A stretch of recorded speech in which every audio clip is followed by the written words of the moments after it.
Welcome everyone to the next episode of the Fan Scripture Podcast. Here with your boy Flash 205, Hey, what's going on, everybody? and we have a guest to talk about his latest hit creation, Enigma. Say hello, Dayne Hunt. Howdy, I'm Dayne Cunt. Indeed. Also, we should probably cover some things that have happened in the last few weeks. Flash, the ending of Foes Go to Hell. What an ending, am I right? It was beautiful. It was beautiful. I always knew Stiltman went to heaven. I told you. You didn't believe me, but I told you. No, I believed you in my heart, but I You never just didn't want to admit it, right? Yeah, well, I never thought I'd see it happen. I don't Dude, think any of us. Man. I Seeing thought it was Stiltman just going to be again. Yeah, I thought it was just going to be implied, but Nigerian and Mad Lad had the guts to actually show it on screen. True cinema. And Yeah, then seeing Stiltman again made me kind of emotional, not gonna lie. Oh yeah, it did for me too. Like, I mean, I fell asleep during like the ending of it. I woke up at 2 a.m. and caught up on it, and it still made me tear up a little bit.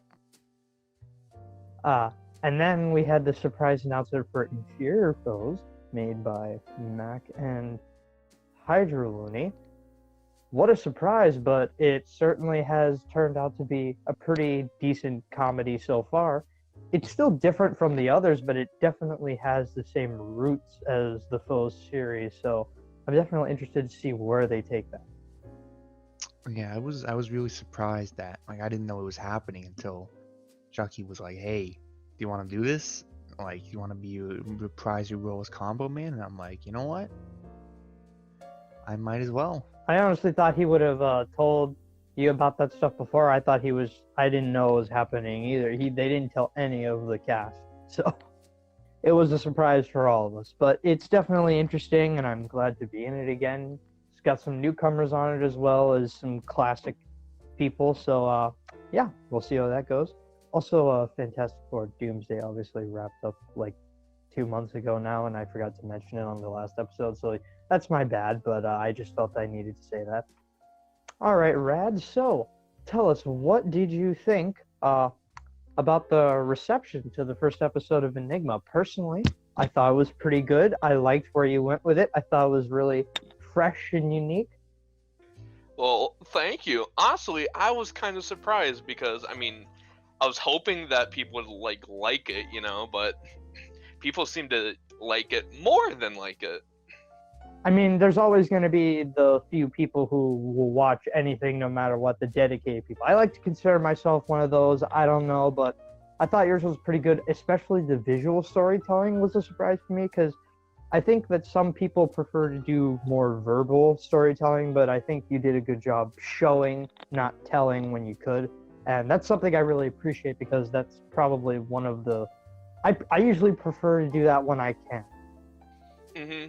Yeah, I guess it was kind of covering my bases because when I draw, it's usually like characters or whatever. I can't draw like backgrounds or environment, so if I can't draw it, why not just describe it? Yeah, fair enough. And all your drawings were very, very nice. I was planning on doing a few more, but kind of got cut for time. I mean, your world building, I guess that's kind of what you guys were talking about, but you put so much detail into the world, and I could imagine all of the lush forest to the everything that you were describing. It was really I could see it in my mind really well, especially with the drawings and stuff. It really helped and made it unique because no other not many projects have originally made drawings from the director who just drew stuff, and you can visually see it as well as imagine it in a full maybe animation style or however you want people to see it. Yeah, ideally that's how I would want it to be, so that's why I try to write it like that, so it makes up kind of like what I was just saying. But yeah, no, that's yeah, I think you did a really good job with all of that. You definitely get a sense of the world that the characters are living in, the society that they live in, if you will. we live in a society. We do indeed live in a society. Sadly, Murray was not with us tonight, so I'm afraid we couldn't quite put on that kind of spectacle. But Yeah, it's probably best for him if he wasn't on here. Yeah, hopefully he's gone into hiding long ago. Anyways, I definitely liked the concept of what you were going for. Like, I originally was wondering what it would even be about. Like, the fact that it was just an island called Enigma already sounded pretty interesting enough. But it's just about some kids. I think I got this right. It's about some students who basically get some funding to go on a cool trip on this super exotic island. You're sort of getting there. So like, the Enigma Field Studies program they're a part of is like an alternative in the world to like going to like high school or whatever, because that shit's lame. So instead of like learning about like math or like stuff like that, they kind of get to learn about the world on their own terms. They get to like go to like places, learn about like the culture or like the world, and maybe learn from people that they meet about that stuff they're missing out on otherwise. That was an alternative to high school. Let's be real, everyone would choose that. I mean, yeah. Anyway, yeah, and when it comes to Enigma, it's not really like an island. Like, imagine America, Yeah. It's like an entire continent. It's like, oh yeah, we're gonna explore the entirety of America. Wow. But it's Enigma, not America.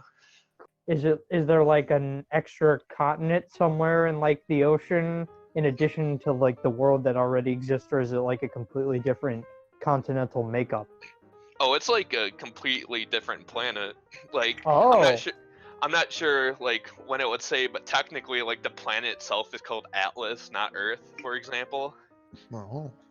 Yeah. Interesting.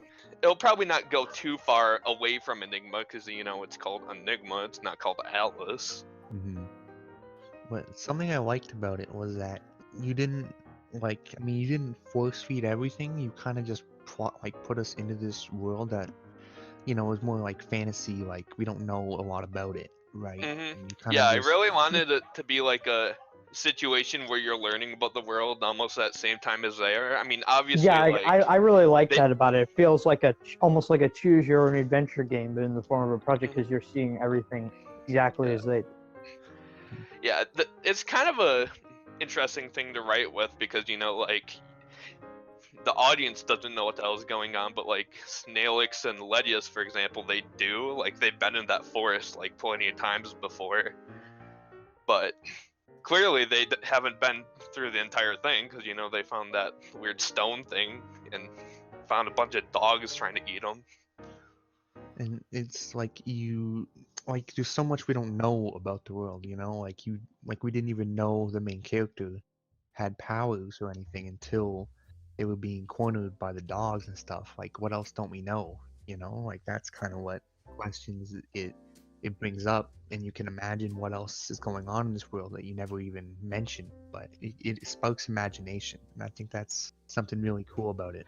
Yeah, I said in the last time we tried to record the podcast before it got bonked that like people do have magic in the world, but it's not like a big deal for the most part. It's not like Harry Potter where it's like, oh yeah, the world is magical and everything is magic. It's just like people can shoot lightning over their hands sometimes, or fire, and everyone's just cool with it. Plants.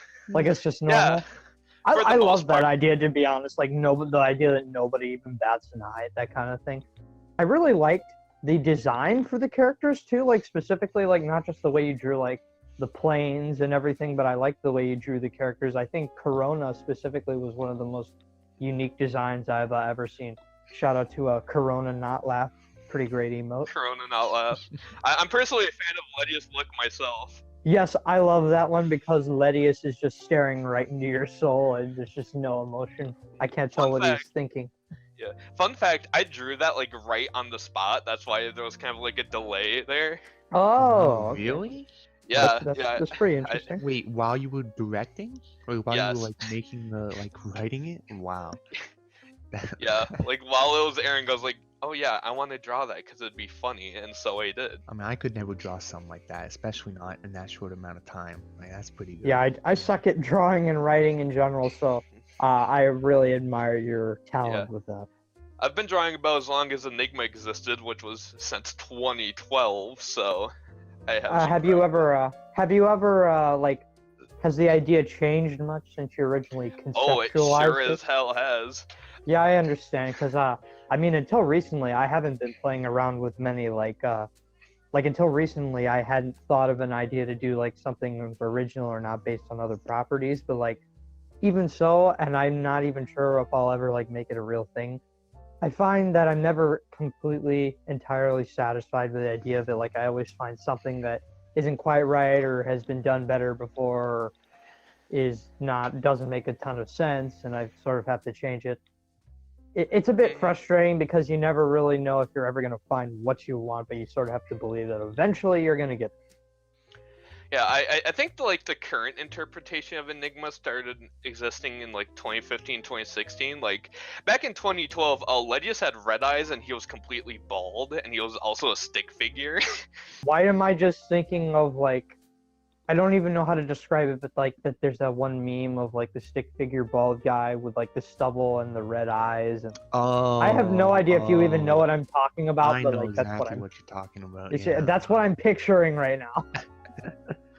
Yeah, yeah. Once Enigma starts rolling some more episodes, I'll probably be sharing those things from like the before times because they're fucking funny.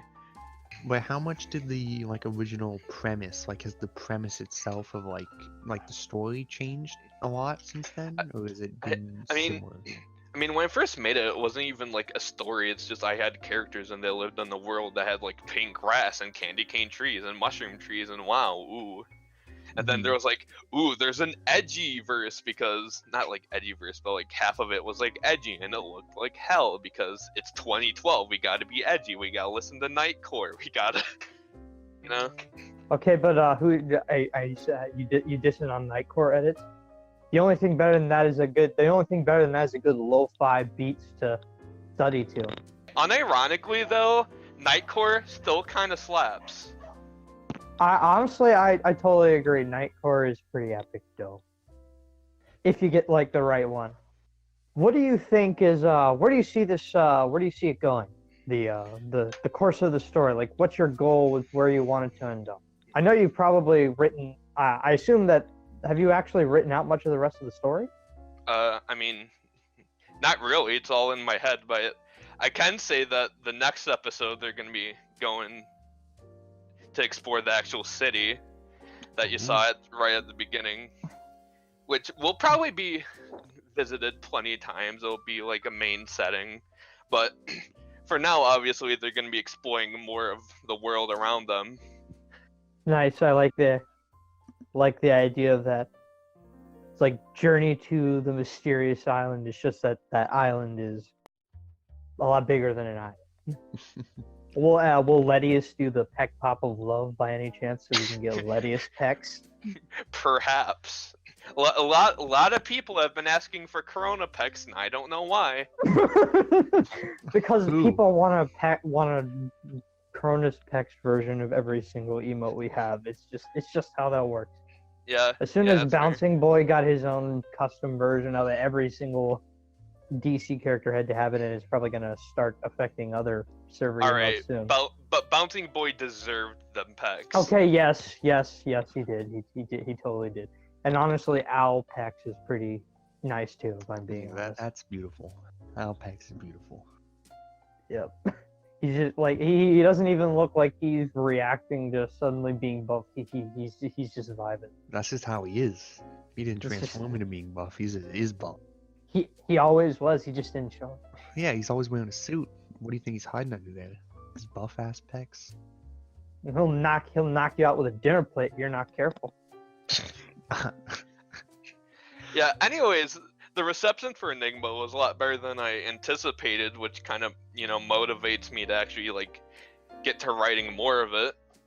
Yeah, I look forward to the next one because I always enjoy seeing more original stuff in fan scripture. And while some of the TV shows on FS Plus are a bit slow at times, I always appreciate when there is a new episode of them because it's content and it's original content, both things that I really appreciate. What like TBHC, Starforger, stuff like that.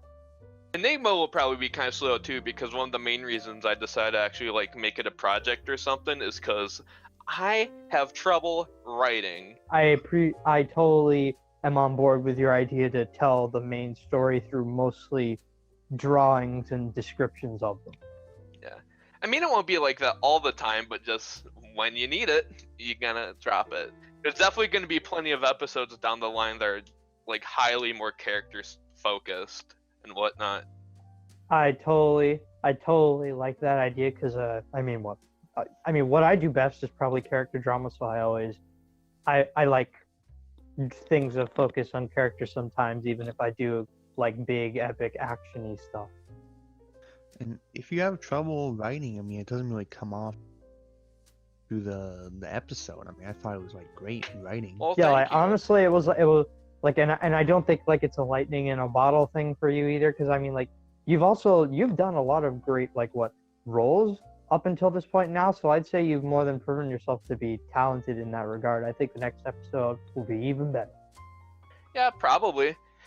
Mainly the problem is like A, I haven't really written anything before, and B, like when I do try to write something or like work on anything, I have like problems like keeping up with it or like finishing it in time. But that's why I picked this. That's why I wanted to do something I want to do, so I could get practice doing that and improve.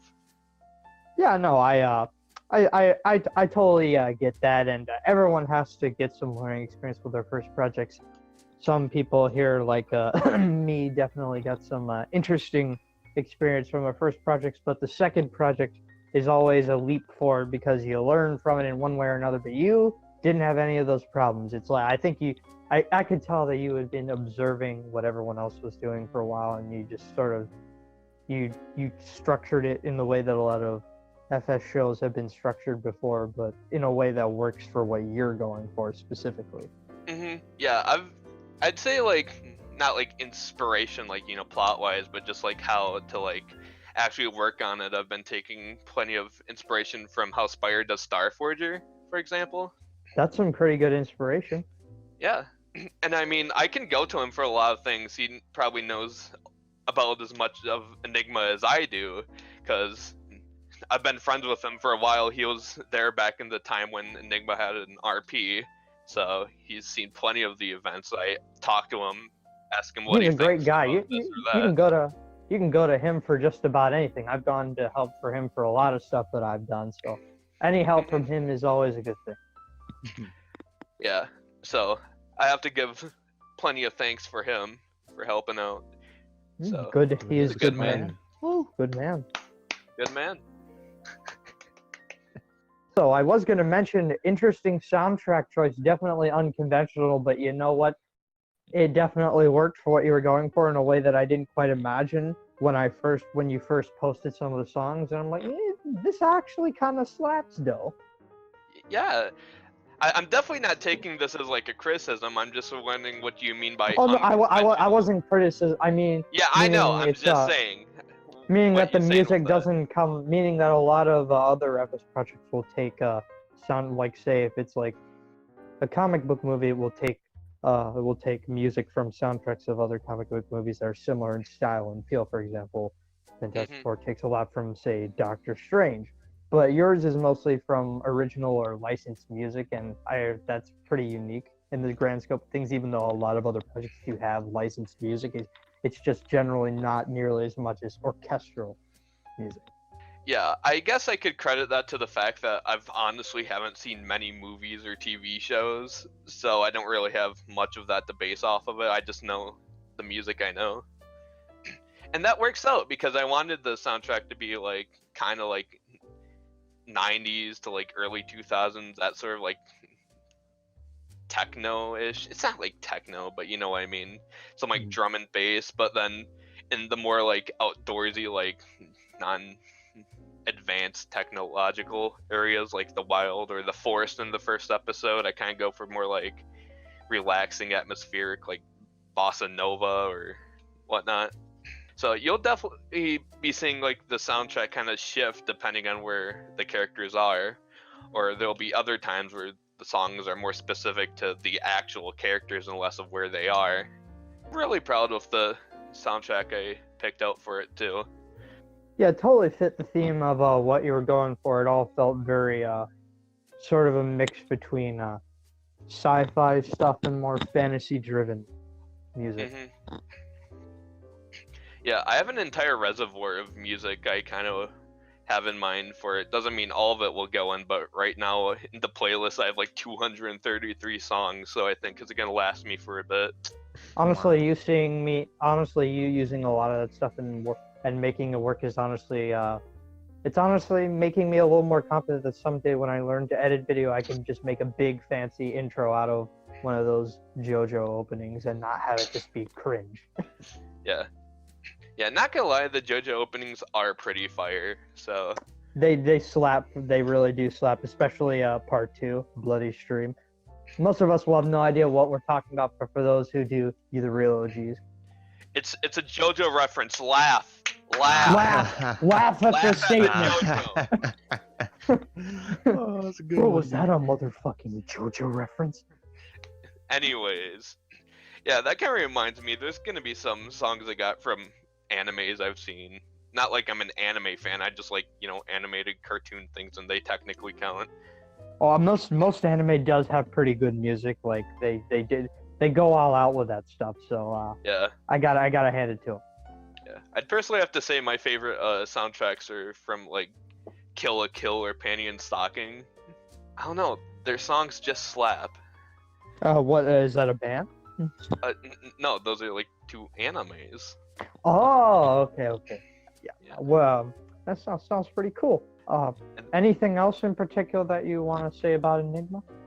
I guess I'd just say that thanks for liking it so much, and that I'm gonna probably start working on the next episode fairly soon. I'd say it'd be done in like 2-3 weeks, but Christmas is coming up, so I don't know. But thanks for watching. Yeah, I am happy to be a watcher because you certainly did a good job, and I can't wait to see what you do in the future. And I can't wait to share it. I just like talking about Enigma, honestly, so this was a really fun opportunity. Yeah, no, I really like talking about it too, because I always like seeing, given that you haven't written anything before and you made the first thing that you actually made all by yourself so good, I really am proud of you, honestly, because you've been in here for a while. I'm not saying that I'm on some high horse, because trust me, I am not. I just like to see other people succeed, especially my friends, and I'm so glad that you're succeeding. Yeah, I feel ya. It's always good to see original stuff coming to the fan scripture, table. That isn't just based on, other IPs and stuff. It's this nice. That said, everybody loves a good Spider-Man project every now and then, because we wouldn't be here without him. Of course. It's definitely a balancing act. People like the stuff that already exists. Some people like the original stuff. Thank you all for listening. This has been a really fun episode. Glad you guys could come on, and fuck you to the bot for deleting our entire last episode, Fuck you, Craig. Fuck you, Craig. Hashtag fuck Craig. Hashtag can we trust Craig? Hashtag Craig is over party. Craig, can we trust him? All right, well, yep, I think that's going to be a wrap. Thank you guys for coming on. We will see Thanks for y'all having next me. time. This has been it from your man, Proteus. See you next time.